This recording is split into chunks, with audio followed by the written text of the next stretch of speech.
Hermanos,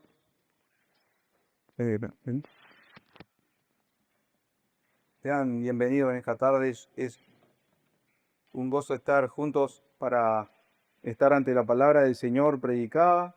Un gozo poder cantar himnos a nuestro Señor juntos para reconocer que Él es nuestro Dios, que venimos a adorarle y damos la bienvenida a aquellos que nos están visitando y también a los que vienen allá, nos acompañaron desde Montevideo, hermano Kevin y Lucas también. Así que hoy el pastor Esteban mandó sus saludos, no va a estar presente por razón de que tenía que oficiar un casamiento, así que el hermano anda en las labores pastorales. Vamos a estar compartiendo la palabra del Señor en el libro de Romanos, capítulo 4. Yo estuve esta mañana y salvo por gracia compartiendo este pasaje y es la continuidad también del último mensaje que compartí de Romanos acá, mientras que todavía estábamos allí en la casa de Andrés y Andrea. Así que vamos a continuar con esa parte. Vamos a ir al capítulo 4. Vamos a ir del verso 13 al 17, de lo que vamos a leer. Para hacer un poco de memoria de lo que Pablo venía enseñando en los versículos anteriores, nosotros habíamos estado hablando sobre la justificación, aquel hecho en donde Dios declara inocente, siendo el juez de toda la tierra, Él declara inocente a los pecadores que son culpables, es decir, a nosotros quienes hemos sido justificados, los declara inocente por los méritos de Cristo cuando un pecador pone su fe precisamente en Cristo. Entonces, cuando hablábamos de justificación, seguramente ya han aprendido eso en otro momento, pero para repasar y que alguien nos está visitando también pueda saber qué estamos diciendo cuando hablamos de la palabra justificación, es Dios declarando inocente a un pecador culpable delante de su tribunal, pero por los méritos de Jesucristo. Ahora es lo que Pablo viene tratando en estos versículos, desarrollando el tema de la justificación y poniendo, para los judíos primeramente, este ejemplo de Abraham, que era el padre de la fe. Para ellos eso lo tenían como un premio, una corona, es decir, los judíos decían, nosotros somos descendientes de Abraham, ¿no? Abraham es nuestro padre. Y es bueno aclarar que la iglesia de Roma estaba compuesta tanto por judíos como por gentiles. Así que entre estos existía, a pesar de que Dios lo veía como un solo pueblo, nosotros lo vemos también como un solo pueblo. Sin embargo, al venir a la fe, tanto judíos como gentiles, para convivir dentro de la iglesia, había también ciertas tensiones.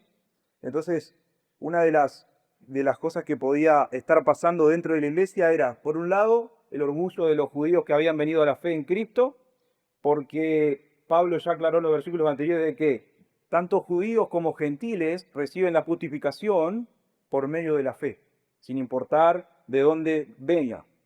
Entonces, ellos pudieran haber aceptado esta realidad, es decir, está bien, judíos y gentiles, todos entramos a esa justificación, somos declarados inocentes de la misma forma por creer y confiar solamente en lo que Cristo ha hecho. Estamos hasta ahí, estamos de acuerdo, pero tenían una cosa, y a lo mejor era una de las tensiones que había, y un poco de ese orgullo de los judíos cristianos en este momento, y era el hecho de que estos eran descendientes de Abraham, y por ser descendientes de Abraham, Dios le había hecho a Abraham que una promesa, la promesa de que él sería heredero del mundo. Ahora algunos de los gentiles podrían pensar, bueno, ¿cuál es la parte que a nosotros nos toca dentro de esa promesa que Dios le hizo a Abraham, que es el padre de la fe? Entonces, por un lado podemos tener los judíos creyentes con un poco de orgullo por la posición que ellos tenían, y por el otro podemos tener la inseguridad de aquellos gentiles que no entendían bien cuál es la parte que les tocaba en la promesa que Dios hizo a Abraham.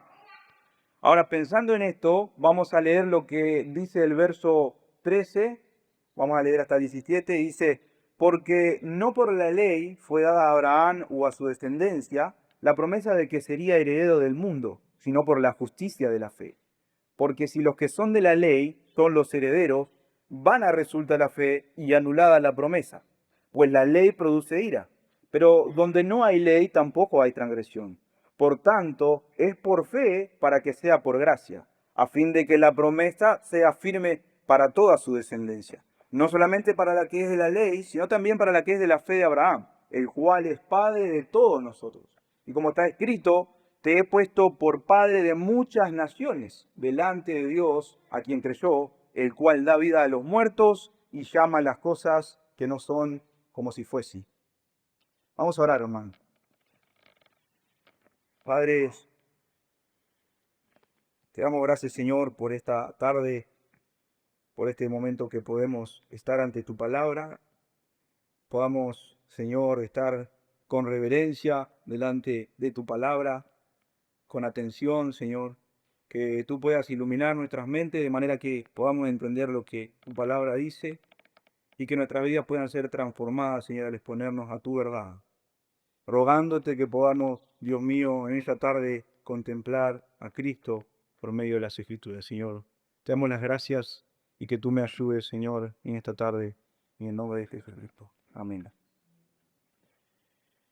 Dicho esto, hermanos, lo primero que va a tratar Abraham acá, habiendo establecido que Abraham es el padre de los de la circuncisión y de los que no son circuncidados, porque todos llegan a ser descendientes de Abraham por medio de la fe. Ahora, lo otro que él va a tratar, dice en el verso 13, lo leemos juntos, dice, porque no por la ley fue dada a Abraham o a su descendencia la promesa que sería heredero del mundo, sino por la justicia de la fe. Y este versículo número 13, vamos a ver por lo menos allí dos razones por las que la promesa no fue hecha por la ley.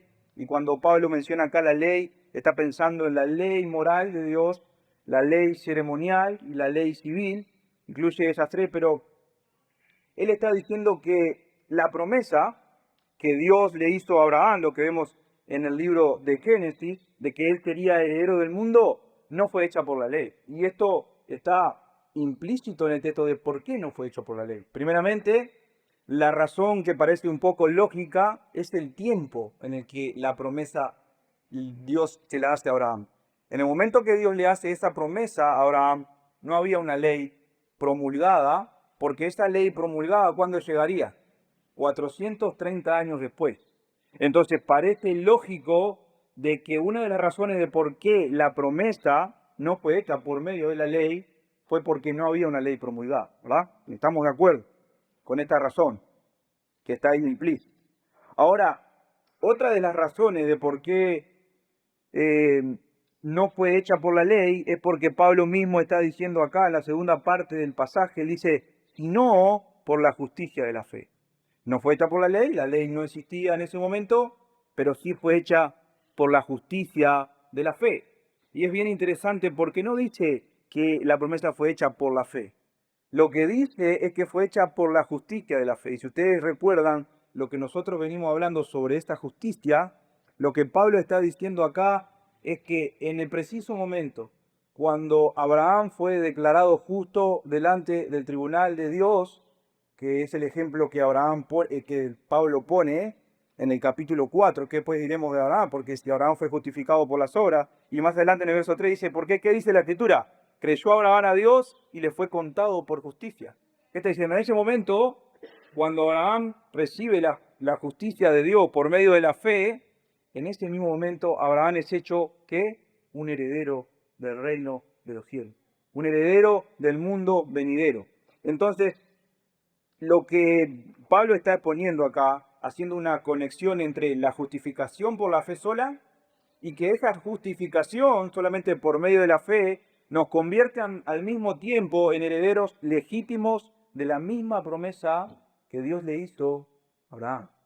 Es decir, Abraham pasa a ser en ese momento un heredero de la promesa y nosotros, cuando fuimos declarados justos delante del tribunal de Dios por creer en Jesucristo, somos hechos herederos de la misma forma que Abraham fue hecho heredero.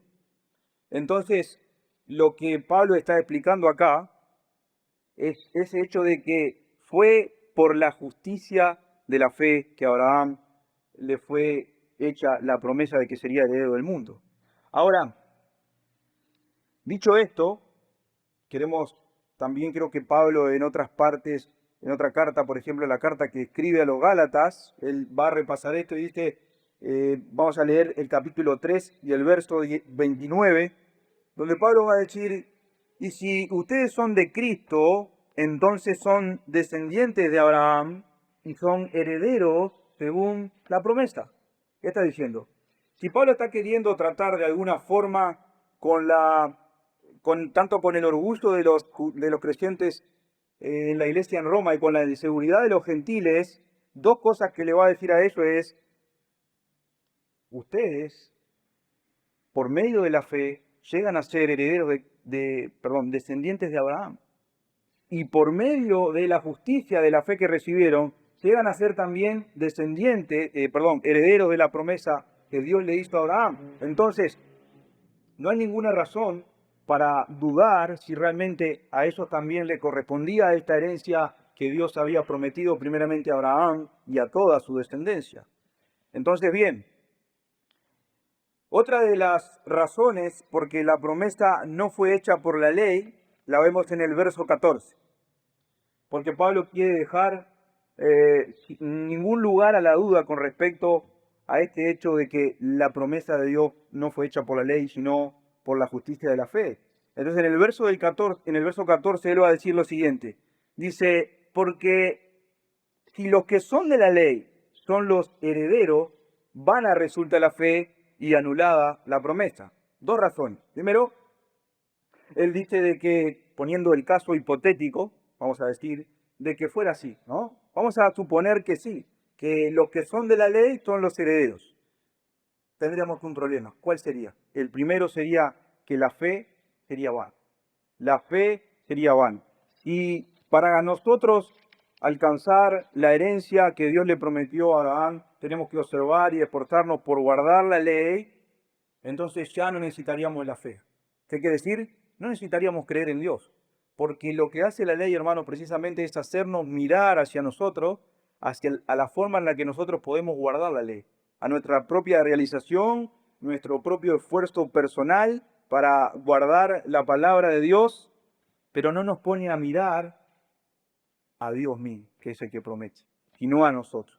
Entonces lo que Pablo está diciendo es, está bien, si suponemos que alguien puede alcanzar la herencia por medio de guardar la ley, lo que estamos diciendo es que la fe no es necesaria. Que la fe no es necesaria, pierde su sentido, queda vacía y no tiene ninguna razón de ser.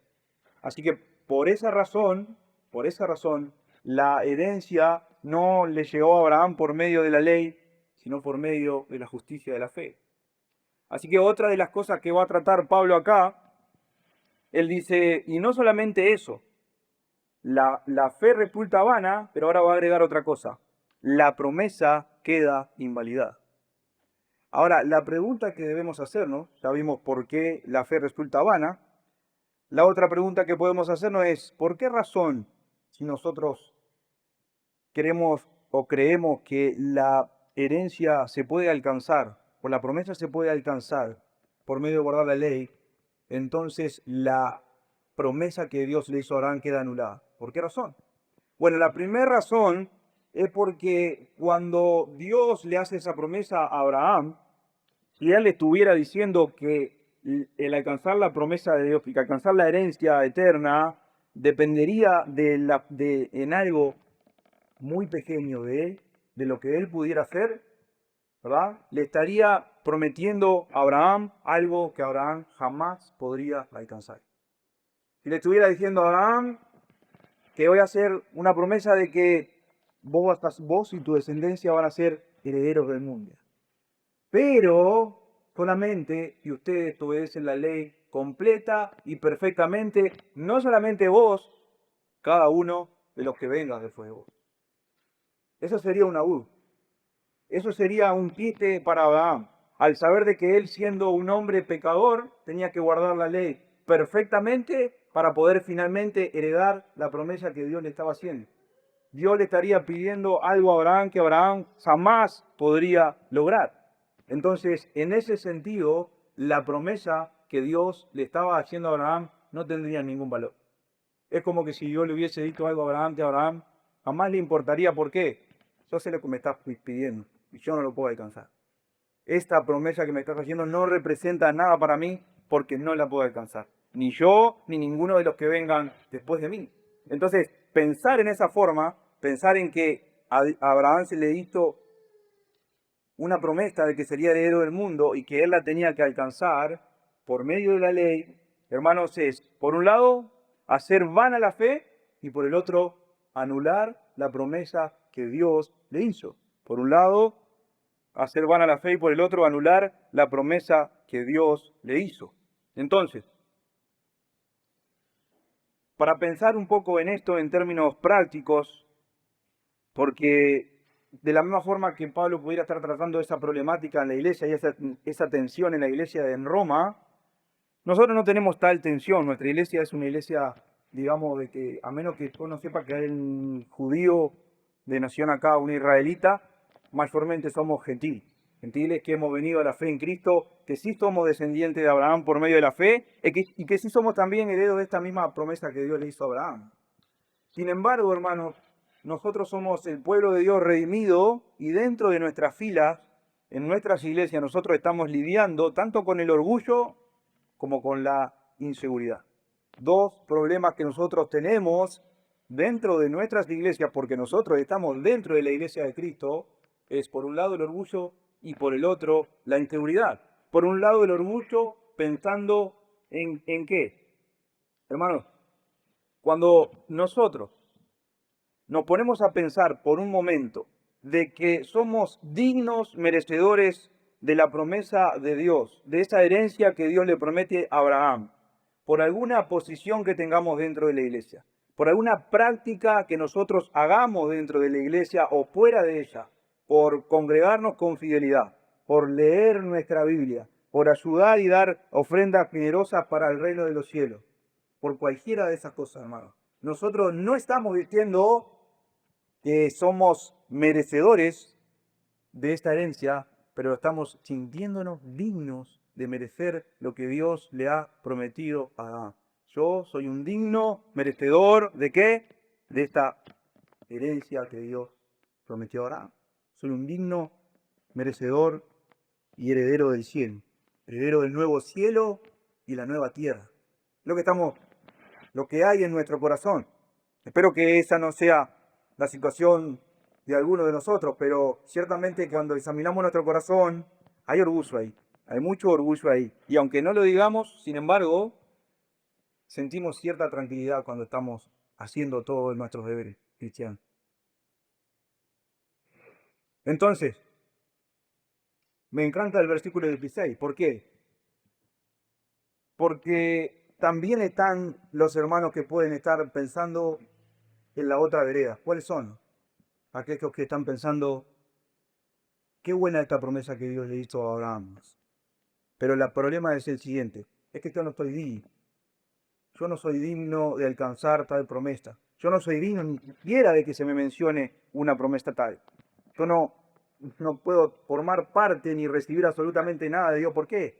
Porque no lo merezco. Porque soy un pecador. Sin embargo, tanto para un lado como para el otro, el verso 16 dice, una de las razones porque es por la fe o por la justicia de la fe, como ya vimos, dice, para que esté de acuerdo con qué? Con la gracia de Dios. Una de las razones por qué la herencia es por la fe es para que esté de acuerdo con la gracia. Así que este pensamiento de que no somos dignos es real. Es lo que estoy pensando.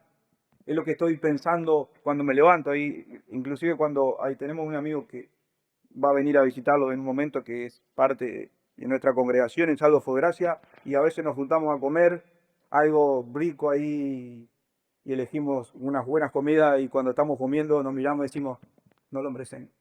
No lo merecemos, no merecemos absolutamente nada, mucho menos merecemos recibir esta herencia que Dios promete por medio de la justicia de la fe.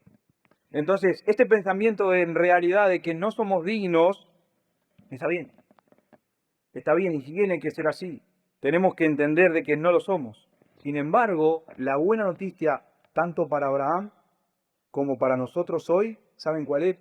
Lo que Pablo está diciendo en el verso 16. Tiene que ser por fe para que esté de acuerdo con la gracia. Esta promesa de Dios es de tal naturaleza que deja afuera la naturaleza corrompida del hombre. Es decir, no considera el hecho de que el hombre no sea digno como para no recibir la promesa. Al contrario, ya está considerado. En el sentido de que Dios sabe bien cuál es nuestra naturaleza, hermano. Ya sabe bien que no somos dignos y por esa razón, la promesa que le hizo a Abraham es por la fe para que esté de acuerdo con la gracia de Dios, para que esté de acuerdo con la gracia de Dios. Así que en este momento en el que Dios declaró que Abraham era justo, también declaró que era digno de recibir la promesa por la justicia que había recibido. Ahora, lo que va a seguir adelante, en la segunda parte del versículo dice así, dice en el verso 16, dice, está a fin de que la promesa sea firme para toda la descendencia, no solamente para la que es de la ley, sino también para la que es de la fe de Abraham, el cual es padre de todos nosotros. Y estaba viendo un poco cómo se ha interpretado ese pasaje, pero, hermanos, la naturaleza de esta promesa, que es para la eternidad, no puede descansar en absolutamente nada que tenga que ver con el hombre. No puede estar condicionada en nada que el hombre tenga que hacer, ganar, merecer, absolutamente en nada. ¿Por qué? Porque si no la promesa que Dios le hizo a Abraham, que estaría al peligro de caer en cada momento. Estaría en peligro de caer en cada momento, pero lo que Pablo está diciendo acá dice, la promesa que se le hizo es firme para toda la descendencia. ¿Y por qué firme? Porque, hermanos, esta promesa se trata de mirar al Dios que promete. Esta promesa está ligada a la naturaleza de aquel que está prometiendo. Y ustedes saben eso. Ustedes saben muy bien esto. Porque cuando alguien nos dice que va a hacer algo, cuando alguien nos promete que va a hacer algo, ¿qué es lo que ustedes miran? ¿Quién es el que está prometiendo? Si se para un candidato de cualquier partido político a prometer determinadas cosas a cualquiera de ustedes y a mí, posiblemente ustedes no crean. ¿Por qué? Y esto va más allá de los colores y las banderas. Porque tienen la costumbre de querer adquirir el voto de ciudadano a costilla de qué? A costilla de prometer cosas que ni siquiera van a cumplir en algún momento. A lo mejor tengan intenciones de hacerlo, pero la realidad que hemos visto es que no las cumplen.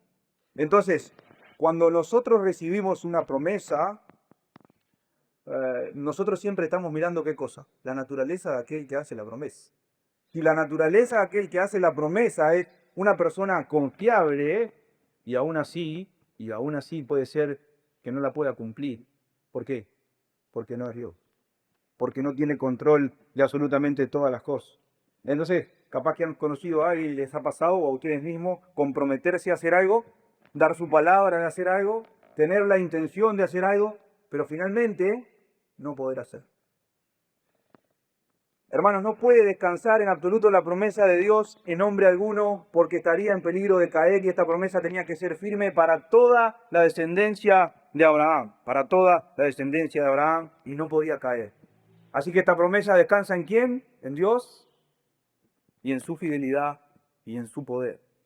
La herencia no depende de Abraham, no depende de sus descendientes, depende de Dios, quien es fiel y poderoso para cumplir.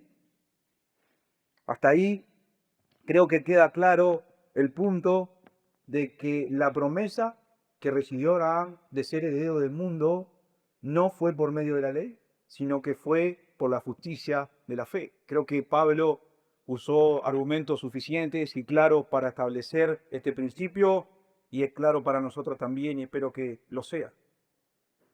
Ahora el verso 17 dice, como está escrito, te he hecho padre de muchas naciones delante de aquel en quien creyó, es decir, Dios, que da vida a los muertos y llama las cosas que no son como si fueran. Ahora, ¿en qué estamos pensando cuando vemos este versículo donde dice que Abraham le creyó a Dios, es el Dios que da vida a los muertos, y esta parte que dice Dios da vida a los muertos, está pensando puntualmente en algo concreto con respecto a Abraham y a Sara, y dice que lo que está pensando puntualmente, lo vemos en el capítulo 4, también en el verso 19, más adelante, dice que Abraham no se debilitó en la fe al considerar su cuerpo que estaba ya como qué, como muerto, siendo de casi 100 años, o la esterilidad de la matriz de Sara.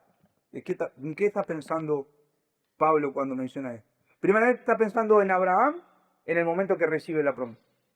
Primeramente está pensando en Abraham en el momento que recibe la promesa. Piensen en eso. Abraham no era un hombre de 20 años o de 30 años como nosotros, fructífero, que tiene la capacidad de tener 5 o 6 hijos como Diego y como yo, hombre. Pero no, pero Abraham estaba al final de sus días, estaba, dice, casi muerto, capaz que no al final de sus días, pero sí con referencia a tener un descendiente, y Sara estaba con el vientre disfuncional. No había tenido descendencia todavía. Entonces, ¿qué es lo que Pablo está pensando? Es, Dios da vida a los muertos. Dios puede crear vida en donde ¿qué es? En donde no la hay. En donde no hay naturalmente una posibilidad de tener un heredero. ¿En dónde? Era con Abraham y con Sara. Dios da vida a los muertos. Pero también, hermanos, este da vida a los muertos nos apunta hacia algo más, y no solamente a Abraham y a Sara. Nos apunta a la realidad de que Dios es el que da vida a los muertos, tanto espiritual como físicamente. ¿Hablando de qué? De la resurrección. Hablando de la resurrección. Y esto es bien importante porque cuando Dios promete esto a Abraham, lo que le está prometiendo, lo que él va a hacer, la muerte no lo puede limitar. La muerte no le puede poner un límite a lo que Dios había prometido a Abraham. La muerte no puede poner un límite a lo que Dios había prometido a Abraham. Abraham podía morir, sí. Sin embargo, ¿saben qué? Dios podía cumplir con su promesa.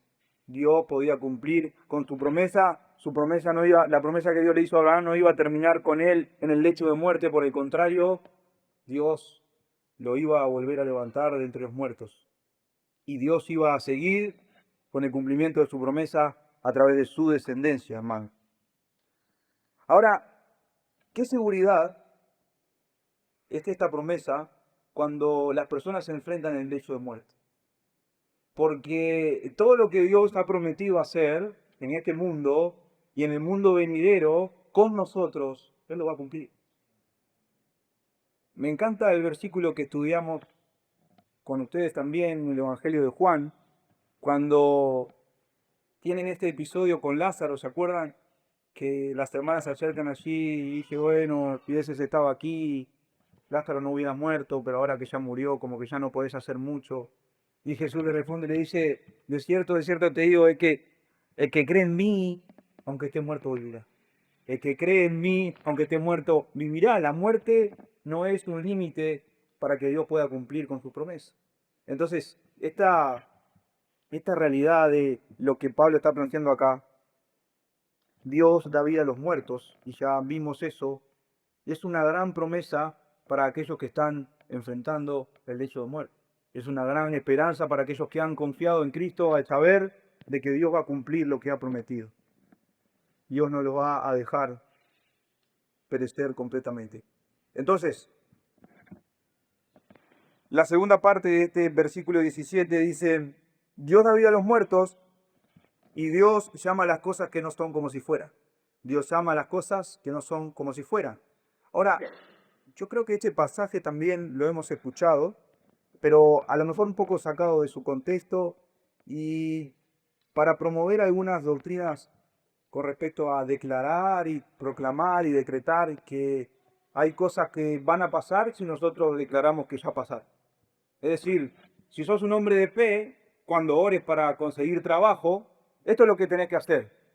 Cuando ores, orá como si el trabajo ya lo tuvieras. Declará que ya Dios te dio el trabajo y agradecer por el trabajo que Dios ya te dio. Porque Dios llama las cosas que no son como si fueran. Y el trabajo que no tenés, lo vas a tener. Pero si sos un hombre de fe, lo que tenés que hacer es declarar. ¿Va? Llamar las cosas que no son como si fueran, o decir que algo que no pasó, ya pasó. ¿Va? Pero esto no es lo que Pablo está enseñando en esta carta. Lo que Pablo está enseñando es, primeramente, con respecto a quién. A Abraham. Y cuando Dios habla con Abraham, ¿qué es lo que le dice? Lo primero que le dice es, te he hecho padre de muchas naciones. Te he hecho padre de muchas naciones o de mucha gente. Hermano, Abraham no tenía un hijo. Abraham no tenía descendiente alguno, pero Dios le estaba diciendo, Abraham, yo ya te hice padre de muchas naciones. Él no estaba diciendo, yo te voy a hacer padre de muchas naciones. Ya te hice. Ya esta es una realidad. Porque el único que puede llamar las cosas que no son como si fueran es Dios. Porque cuando Dios habla, Él puede crear la propia realidad que está diciendo. Y Él puede traer vida a Abraham y a Sara por medio de un descendiente. Y hermano, y Él puede decir esto porque Él es Dios. Pero nosotros no somos. Nosotros no somos Dios para proclamar, decretar.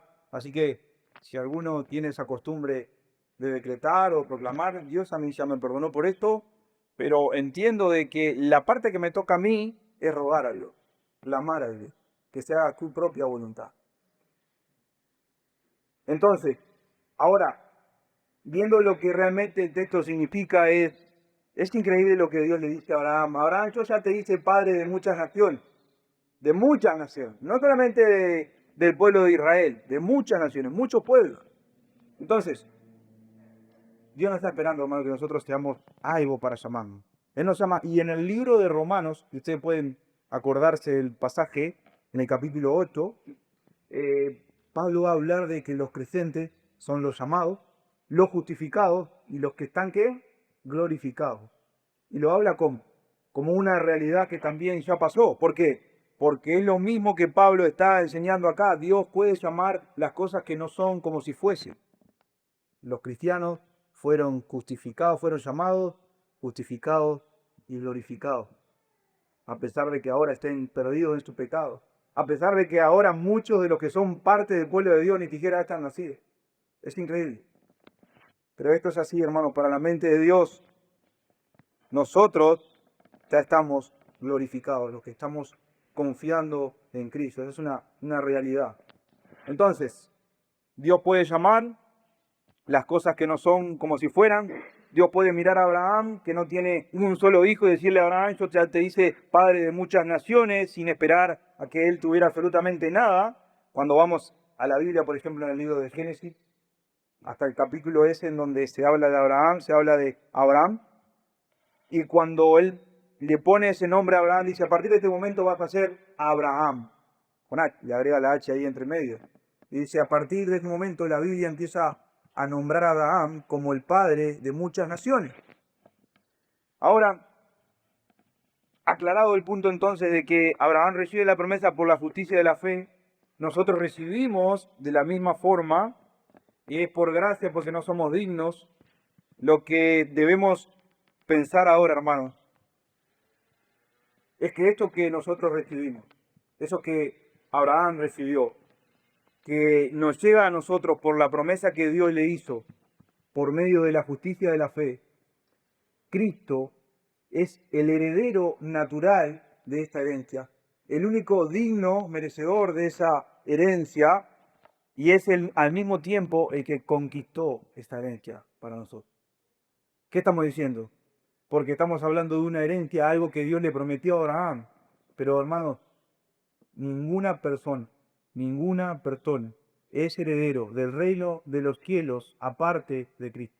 Nadie, absolutamente nadie. ¿Por qué? Mire lo que dice Hebreos 1. Dice Dios, habiendo hablado hace mucho tiempo, en muchas ocasiones, de muchas maneras a los padres, por los profetas. Y el verso 2 dice, en estos últimos días nos ha hablado por su Hijo, a quien constituyó heredero de todas las cosas y por medio de quien también hizo el universo. Y dice, perdón, constituyó heredero de todas las cosas y por medio de quien hizo el universo. Acá nos dice, hermano, que el Hijo de Dios es que es constituido heredero de qué? De todas las cosas. Por medio de quien también hizo el universo.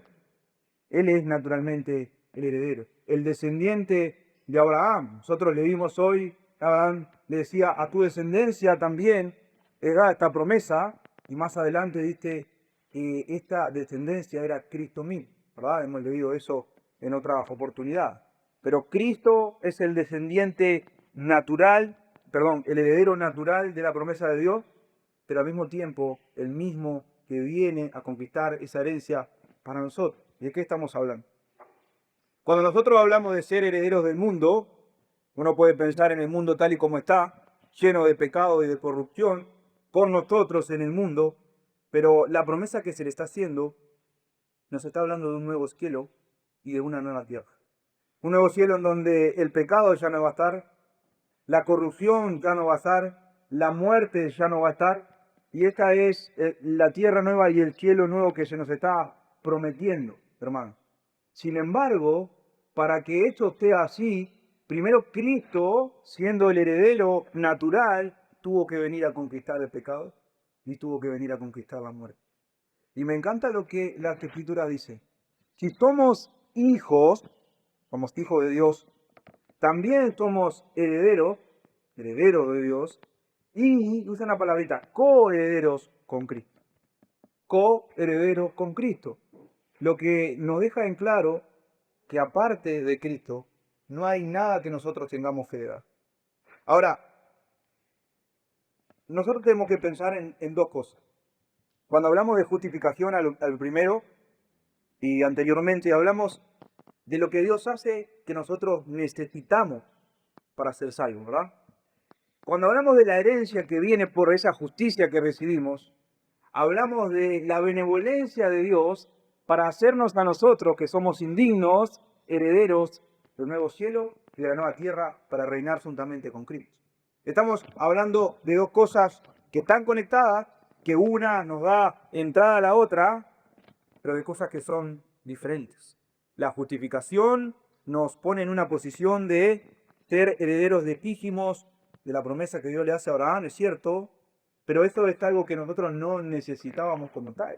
Necesitábamos desesperadamente, por lo que Pablo dije, esa justicia de Dios para tener una relación correcta con Dios, pero esto es una obra maravillosa de la bondad de Dios. Todo lo que Él quiere otorgarnos al hacerle esa promesa a Abraham. Ahora, si viniera alguien, hermano, con las manos vacías a golpear la puerta de mi casa para necesitado de comida, y yo le diera un pedazo de pan y algo de agua, ¿estaría yo atendiendo a su necesidad? Sí. Pero si yo le hiciera entrar y le hiciera un asado y lo sentara a la mesa y le diera postre y le diera mi ropa y todo lo que él, mucho más de lo que él necesita, estoy hablando de bondad, no solamente de necesidad. Lo que quiero plasmar delante de nosotros, delante de nuestros ojos, que lo que se nos está dando es mucho más de lo que necesitamos. De lo que se nos está dando y prometiendo es mucho más de lo que nosotros necesitamos. Y esta es absolutamente la bondad de Dios. Hermanos, y dice que esta herencia es prometida y firme para nosotros. ¿Por medio de quién? Por medio de Jesucristo. Vuelvo a repetir, no hay herencia para nadie. Y hay una persona acá que todavía no ha puesto su esperanza y su confianza solo en Cristo, como tu Salvador, como tu Señor, y no ha sido justificado por la fe, no tiene ninguna parte en lo que Dios le ha prometido a Abraham y a su descendencia después de él. Pero hermano, pudiera entrar alguien que no conoce al Señor, que sabemos que no tiene absolutamente nada en ese mundo. A lo mejor no tiene nada en su bolsillo, no tiene nada en su estómago, no tiene nada en su casa, no tiene nada en su alacena. Sin embargo, entra por esta puerta. Cree en el mensaje del Evangelio. Pone su esperanza en el Señor y Salvador Jesucristo y es hecho heredero del nuevo cielo y de la nueva tierra. Y aquel que entró sin absolutamente nada, se termina yendo con absolutamente todo lo que necesita. Es impresionante. Y esto parte solamente de la bondad de Dios, de la bondad de Dios. Así que, hermanos, si hemos hoy estado pensando de que realmente no somos dignos, no lo somos, no lo somos. Pero al mismo tiempo no tenemos nada de que ponernos orgullosos. ¿Por qué? Porque lo que Dios ha prometido ha sido solamente por gracia, no por un mérito nuestro, ninguna posición que tengamos, solamente por la gracia de Dios, por medio de la fe. que ha llegado a nosotros. Esto es lo que quería compartir con ustedes, lo que estuve compartiendo allá en la iglesia con los hermanos. Espero que al recordar de lo que Dios nos ha hecho partícipes juntamente con Cristo, podamos ser animados, fortalecidos en la fe, al saber que esta promesa está mucho más allá de esta vida y en este mundo. Amén.